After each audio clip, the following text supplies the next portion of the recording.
Sahabat setia Gowori yang dikasihi Tuhan, Shalom. Hari ini adalah Jumat 20 September 2024. Bagi saudara-saudari sekalian, para penggemar film Korea pasti sudah akrab dengan yang namanya Lee Min Ho. Tapi hari ini bukan saya pengen bicara tentang artis drama Korea, melainkan hari ini kita memperingati martir-martir dari tanah Korea. Hari ini adalah peringatan wajib Santo Andreas Kim Tae-gon dengan Santo Paulus Chong Ha-sang. Mereka adalah martir dari tanah Korea bersama dengan kawan-kawannya yang menumpahkan darah demi iman. Kedua martir ini mewakili orang-orang Katolik yang mati di tanah Korea demi membela iman mereka akan Kristus. Mereka dinyatakan kudus oleh Paus Yohanes Paulus II dalam kunjungannya ke Korea pada tahun 1984. Kekristenan mulanya dibawa ke tanah Korea oleh seorang awam pada abad ke-17. Iman umat lambat laun semakin berkembang dan bertumbuh. Mereka beribadah sembunyi-sembunyi karena dinasti Joseon melarang agama Kristen masuk ke tanah Korea. Kemudian para misionaris dari Prancis datang ke tanah Korea dan semakin mengembangkan, menumbuhkan iman Kristiani. Dinasti Joseon menjadi semakin geram dan marah karena ajaran Kristiani yang diajarkan sungguh sangat berbeda dengan tradisi dan budaya mereka. Santo Andreas Kim Tae-gon adalah seorang imam pertama asal Korea.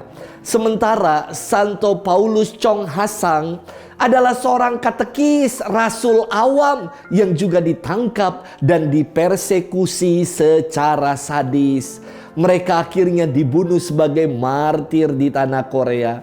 Santo Andreas Kim Tae-gon wafat hanya selang 1 tahun setelah ia ditabiskan. Dan sebanyak 103 orang Katolik Korea wafat sebagai martir, ditambah 10 anggota Serikat Misi Asing dari Prancis, 3 orang uskup dan 7 orang imam. Jadi total martir yang ada di tanah Korea sebanyak 113 orang.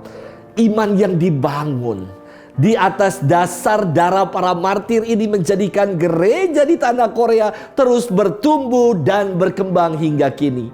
Saya pernah beberapa waktu lalu bersama dengan para Romo Dekenat Tangerang 2, kami pernah berziarah ke tanah Korea. Wow, iman umat sungguh sangat luar biasa. Di gereja katedral Myeongdong bahkan hari Minggu puluhan misa dilangsungkan. Saya tidak terbayang kalau jadi pastor di sana dengan puluhan misa yang setiap jamnya ada perayaan Ekaristi, karena umat yang begitu antusias, karena iman umat yang selalu merindukan kehadiran Tuhan dalam Ekaristi. Hari ini kita akan bersama-sama merenungkan firman Tuhan yang diambil dari Injil Lukas 8 ayat 1 sampai dengan 3. Mari kita siapkan hati kita. Haleluya, haleluya, haleluya. Terpujilah Engkau Bapa Tuhan langit dan bumi, sebab misteri kerajaan Kau nyatakan kepada orang kecil. Haleluya, haleluya, haleluya. Tuhan bersamamu dan bersama rohmu. Inilah Injil suci menurut Lukas, dimuliakanlah Tuhan. Yesus berkeliling dari kota ke kota dan dari desa ke desa memberitakan Injil Kerajaan Allah. Ke-12 murid menyertai dia dan juga beberapa wanita yang telah disembuhkannya dari roh-roh jahat serta berbagai macam penyakit selalu menyertai dia. Para wanita itu ialah Maria yang disebut Magdalena, yang telah dibebaskan dari 7 setan, Yohana istri Kuza, bendahara Herodes, Susana, dan masih banyak lagi yang lain. wanita-wanita itu melayani seluruh rombongan dengan harta kekayaan mereka. Demikianlah sabda Tuhan. Terpujilah Kristus. Sahabat setia Gower yang dikasihi Tuhan, Shalom. Manakah yang lebih banyak ambil bagian dalam karya pelayanan atau karya kehidupan menggereja? Kaum Adam atau kaum Hawa? Coba dicek saat doa rosario. Mana yang lebih banyak ikut ambil bagian? Kaum Adam atau kaum Hawa, bapak-bapak atau ibu-ibu?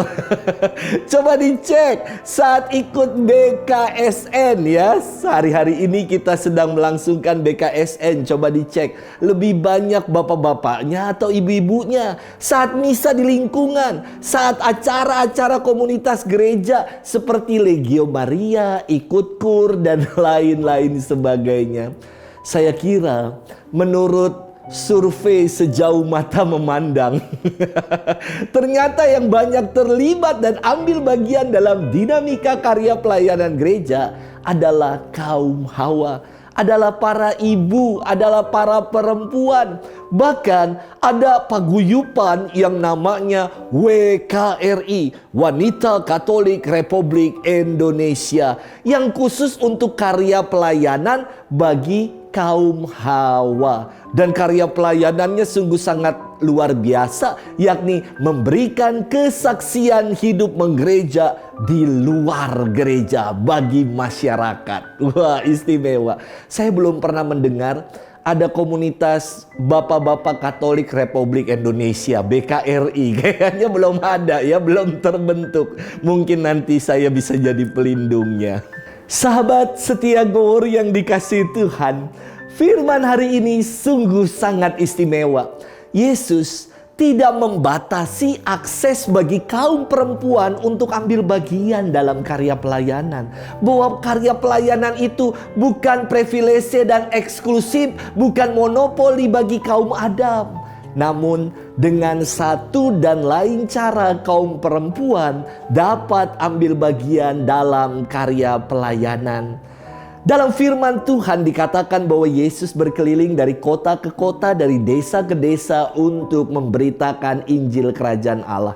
Ke-12 muridnya yang adalah laki-laki turut menyertai Yesus.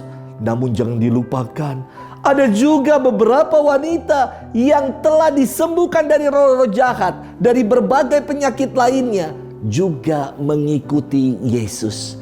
Inilah pelayanan yang sejati, yang tidak membeda-bedakan, namun mau merangkul semua kalangan. Banyak orang keliru memahami pelayanan. Buat saya pelayanan itu bukan opsi, bukan pilihan. Pelayanan adalah sebuah keharusan.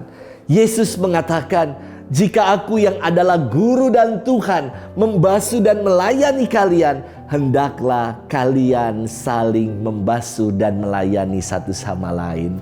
Sahabat setia Gower yang dikasihi Tuhan, acap kali kita ini kan lebih pengen, lebih ingin dilayani ketimbang kita melayani. Pelayanan itu dari kata Latin serviens, dalam kata Inggris disebut service. Maknanya adalah membantu, peduli, dan berinteraksi dengan tulus dalam memenuhi kebutuhan orang lain. Yesus sebagai pelayan sejati melakukan itu. Bagaimana dengan kita? Pelayanan kita tidak hanya terbatas dalam koridor gereja. Pelayanan kita dapat kita buat dimanapun kita berada. Maka kalau Rasul Paulus pernah mengatakan hal ini, celakalah aku jika aku tidak mewartakan Injil. Semoga kita pun dalam benak kita saling mengatakan, celakalah aku kalau aku tidak melayani Tuhan, sebab Tuhan telah terlebih dahulu melayani aku. Selamat bermenung dan Tuhan memberkati kita selalu dalam nama Bapa dan Putra dan Roh Kudus. Amin. Selamat melayani.